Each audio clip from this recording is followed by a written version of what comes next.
My homemade thermoacoustic Stirling engine has to produce enough energy from self-generated biogas to make us, along with our solar power plant, independent of energy suppliers. To achieve faster and better engine development, I would like to start this as an open source project together with you. For this, I will show here now all the dimensions and the entire structure of the thermoacoustic engine in detail. The idea is to develop a simple, reliable and efficient power plant that anyone can build with basic tools. For a long time I have been producing my own energy using my conventional Stirling engines and self-generated biogas. However, my mechanical Stirling engines are too difficult, complicated, maintenance-intensive and therefore too expensive. The elegant concept of the thermoacoustic engine requires no moving parts except for energy extraction and is therefore ideal for a simple and reliable do-it-yourself mini power plant that anyone can build. The underlying thermoacoustic theory is quite complex, and optimization with delta AC and computational fluid dynamics (CFD) requires a great deal of training or experience in this field. To enable everyone to participate in developing the thermoacoustic Stirling engine, I will describe all the dimensions and the exact construction process here. It would be great if as many people as possible could share their ideas and suggestions in the comments and on Discord. You can find the link to our Discord server in the video description. So far, I have developed the entire design of the heat exchangers and the thermoacoustic circuit based on only a few simple parameters and experimental results. There is still a lot of potential here, and optimization with delta AC and CFD together with pressure charging promises a very big increase in performance. First, I will describe the design of the engine in its simplest form, and later I will add the modifications. The thermoacoustic Stirling engine consists of the thermoacoustic core, the feedback loop and the power extraction unit. In the last video I described the core branch in detail. The feedback loop is the topic of this section. The feedback branch is a passive acoustic network of volumes and length with different geometries. There are many possible configurations. The most common are the annular, the loop branch and the coaxial type. Here I concentrate on the loop branch type with inertance and compliance.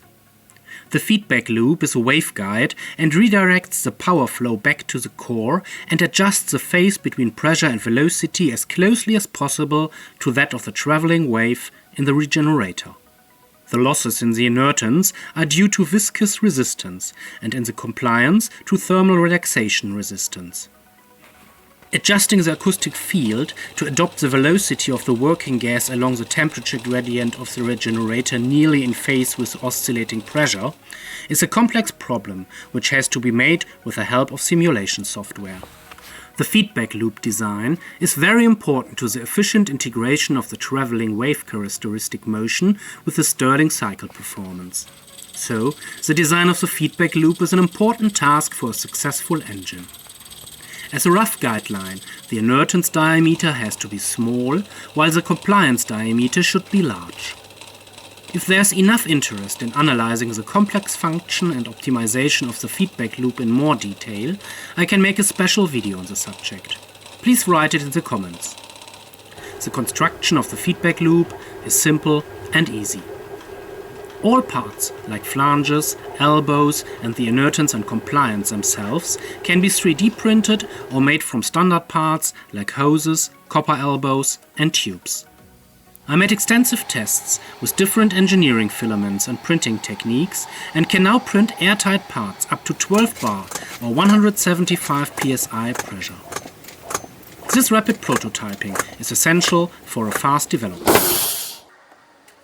My first feedback loop consists of an inertance with 25 mm diameter and a length of 300 mm, and a compliance with 30 mm diameter and a length of 370 mm, both made of reinforced pressure hoses. In principle, the values for inertance and compliance are not extremely critical for the engine just to run. However, determining the optimum settings is difficult and requires calculation using simulation and experimental testing. My second feedback loop consists of a 3D printed, much shorter but wider compliance and an inertance with 25 mm diameter and a length of 300 mm. Although the design was estimated rather than calculated, it still resulted in a slight improvement in performance. If designed correctly, the feedback loop can lead to a significant increase in performance and efficiency. Correct calculations, simulations, and extensive testing are definitely worthwhile in the case of inertance and compliance. Despite its simple design based on just a few basic parameters, the engine already produces quite high performance. Optimization with delta EC, CFD, and pressure charging will result in a huge increase in performance. With my mechanical Stirling engines, you could multiply the power at ambient pressure by the boost pressure in bar to get a fairly accurate result.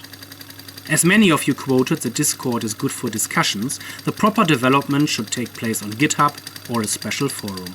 To me, getting to understand Git and GitHub seems to involve just as much effort as building a website with its own development forum.